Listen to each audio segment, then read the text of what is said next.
Right. Uh, we just did some basic 2D. We set up our camera and we plugged in this value here. We talked a little bit about too, like how Z angle works and or how rotation works, how variables work. Let's continue on and just power through some more programming concepts. All right, so let's go ahead and duplicate this line, and I'm going to zoom a little bit. I'm going to change it from transform.rotate to transform.translate. And just like relates to rotation, translate relates to translate here.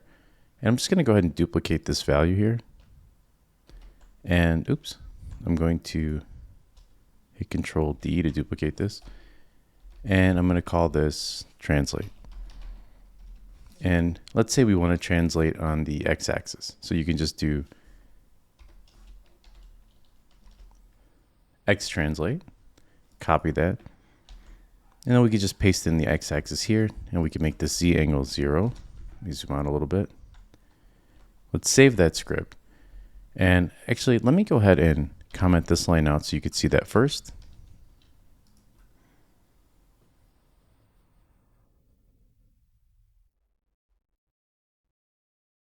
You could see that's going really, really fast. So x translate, let's make that 1. And actually, let's go ahead and make this go on the y-axis, which is up and down.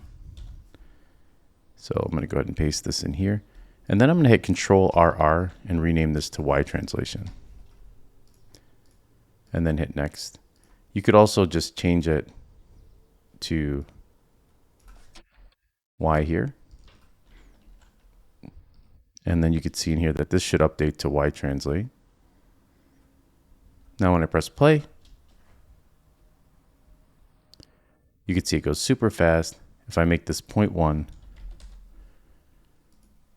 it should move very slowly on the y-axis. Oh, sorry, here's the y-axis here. Let's make this 0.001. And we're going to explore ways to make this a little bit,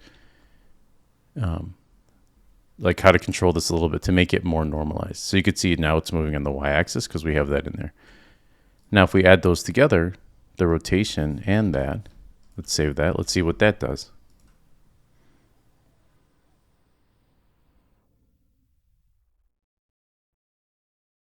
We get a little bit of rotation, and as we move that as we move that rotation up, I might do that just kind of systematically a little bit.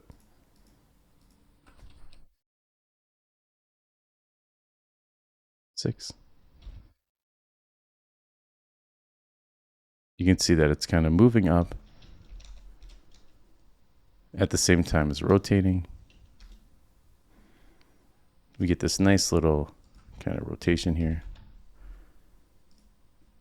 Changes to 0.1 or 0.5 and 0.5. You could have fun with these numbers. Why am I doing this? Because in a second, we're going to be mapping this to input controls like our keyboard. And it's important to see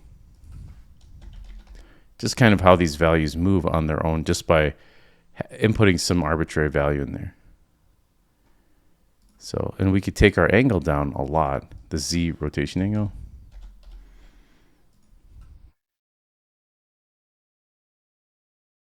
You could see that it gives it a slight offset. Right. So because this is to do with like how we're steering the car steering wheel, we can hit Control RR and just name this steer speed. Next. And then this could just be move speed. So Control RR. You could also right click, I believe, go to refactor and then rename. Let's see, rename here. And then that might do the same thing if you're using Visual Studio. And then we could just name this move speed. And now we can look in here if I save this. Let's say our move speed is 0.01. We'll just look at this slowly. And then the steering speed is 0.1. We might have a wider turning axis. And you can see now we have more of a circle. If I kind of move this towards the mid out here, maybe it'll rotate all the way around this insertional place, just kind of like a taxi car would go. So we got that going out. and something like that. All right, cool. So we're slowly prototyping out the driving mechanic for a game, as well as like getting our programming chops back as well. So let's get rid of this formally serialized here. Kind of a reminder that Writer puts inside of there that we rename these variables. All right, so it's generally a bad idea to have exposed variables like this. So you generally want to leave them as private. If you have no access modifier on there, that's public, private, or protected. It automatically assumes you mean private. So even though we didn't write the word private here in front of this variable, you can see it remove both variables there. So if you've taken a previous class with me or did the previous tutorials, which I'm sure you have, you know to put serialized field here to expose private variables. And the reason for this is anything that's private, we're protecting it from other scripts accessing and changing it. For example, maybe I don't want any other script to access move speed or steer speed. And if you're working on a bigger team, it's good to do it this way. And that way they have to explicitly write code inside of this class to access those things. So another programmer knows. It's really just to make them know that, hey, these are private. I don't want anything else touching it. And if you want them to touch it, you're going to have to write some access code, and which you're going to do later anyway. But for now, this is just a good way of us getting to, you guys practicing some skills in the context of a 2D game. All right, I know I'm going pretty quickly through all of this where we had individual videos that covered all of this, but this is sort of a refresher of what we learned in 2D games. So go to Edit and Project Management here, and go to Input Manager. And just as a refresher, Input Manager here actually controls has some pre-made input. So for example, there's horizontal, which is the A and D key, or the left and right arrow key. And then we have vertical, which is below it. And this, if you use this word vertical, that means you want to access the up and down arrows or the S and W key. And so we can use input.getAccess, as you probably already know, or as a refresher, you may have forgotten, to plug them into these values here to move our taxi car around. So what I want to do is create a variable. So I'm going to make a variable which is of type float, and it's going to be a local variable, which means it's only going to be accessed inside of this update, and it's called steer amount. And that's going to be equal to input.getAccess. And what is the axis I'm looking for? I'm looking to get the horizontal axis. Now, I'm going to go ahead and save this. Now, what does this mean? Steer amount is going to store every time I push the left or right arrow key, and it's also going to record if I press the A and D keys. Now, if you recall before, and I'm just going to print this to the screen really quick so you could see this. If I push, so I'm going to debug.log, and if you remember that, just print it to the console, steer amount. All right, so let's take a look at this. I'm going to save this, and I'm going to hit Control-Shift-C in here. Now, remember what I told you about that as we move our player to the left, do you notice that this amount goes negative? And as I move my character to the right, the amount gets positive. Now, if I play my game, and I'm going to start off by pressing the A key, notice that right now it's just registering that the steer amount is 0.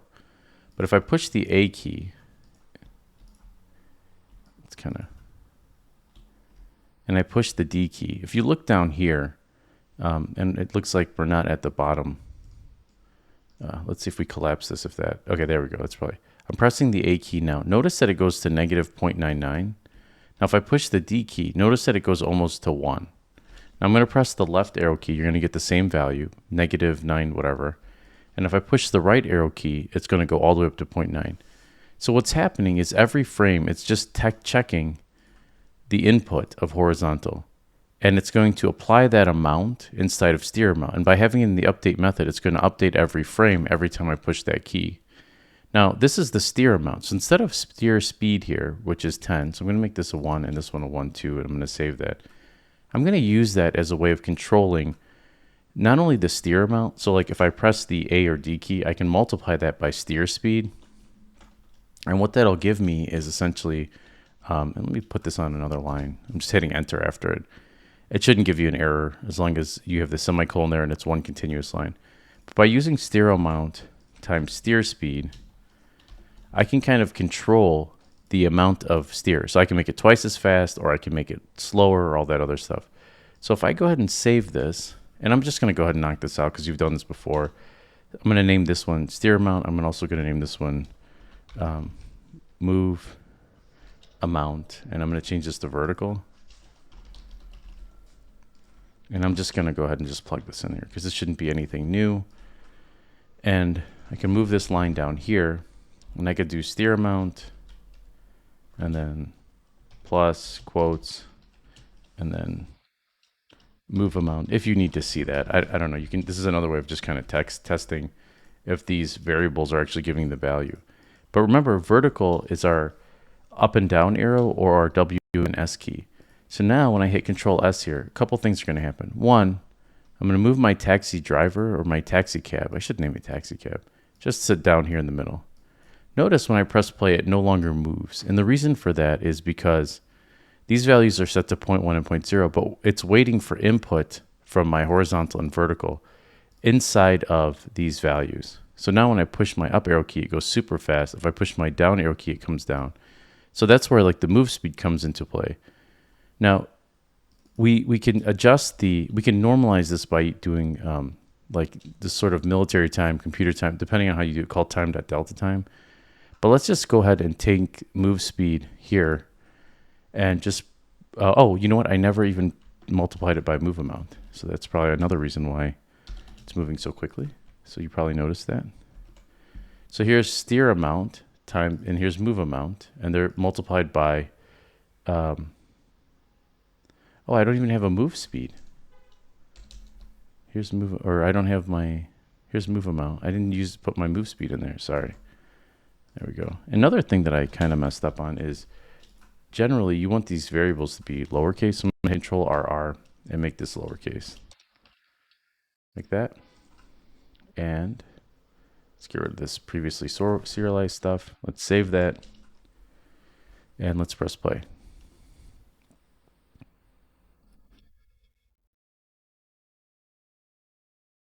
Ooh, that's still super fast. And that's probably because move speed is not 1. So let's make that 0.01.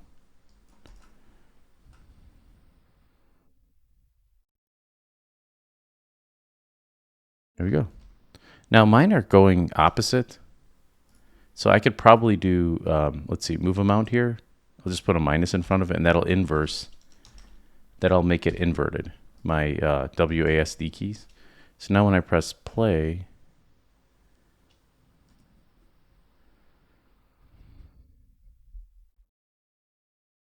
oh, oops. Let's uncheck this. Where is my head at? Steer amount is what I want to make negative. And also steer speed is pretty slow. Let's change that to maybe 0.5 here. All right, let's try that one more time. So there we go. Now we have something that feels more like a car moving. And we'll have like power up speeds, like, because remember, this is a taxi driver game. So what we can do is we can have power up speed ups. And what that'll do is, like, as we grab it, then we can get pick up one of the drivers if it's like we're running out of time or something. Let's also take our main camera, and I'm going to take the size forward a little bit like this to kind of give us a little bit more of a play area. So let's save that. All right, so another thing I want to do is I'm just going to go ahead and cut this out here, the steer speed. And I'm just going to place it up here. And I'm just going to put it all under the same input. And then the next thing I'm going to do is the same thing here. I'm going to grab this move speed, and this just kind of cleans up my code a little bit. And I'll put this on its own line too. Now, in order to normalize the speed so that it's along the same timeline or the same speed, or the update runs on your computer versus somebody else's, we're going to add a keyword that we've used before called time.delta time. And I've explained this in a lot of detail in the last two last two games we made. So just showing you that, like, this is another way of writing it and how clean it is. So I'm going to go ahead and save this and press play. And just, I want you to think of time.delta time as the time between frames. And by using it, it sort of averages out our speed. Now you also notice that your car is moving extremely slow. So we're just going to go back into our taxi cab here, make these both 1. and then just sort of tweak those values. And this is the part for some tech artists, which can be pretty annoying, is the game balancing. So that you could see, so let's increase steer speed here. Let's increase move speed. Definitely increase steer speed.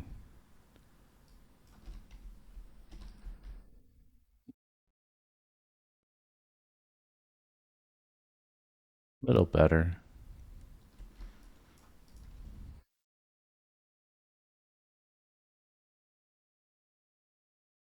That's a lot funner. That's a lot more fun. So I'm going to go with 108. Now the reason I don't want it to be too quick is because I want to introduce stuff like power-ups. So let's go ahead and save our scene here. Oh, something else we want to do is, because we might have another taxi something in the same project, I'm just going to create a namespace here and just call it taxi cab. So taxi cab.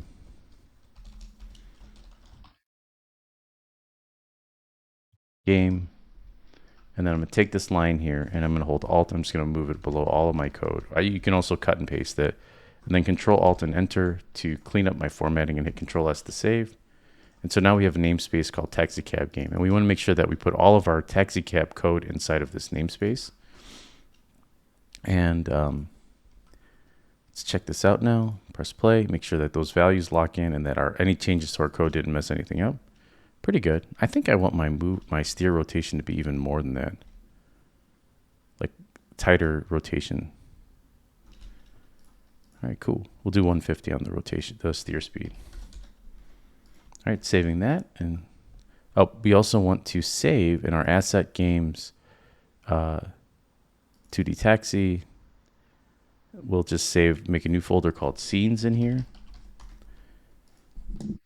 And then inside of scenes, level _01. All right, let's talk a little bit about collision. So I'm going to right click, I'm going to go to 2D objects here, sprites, and I'm going to add a square.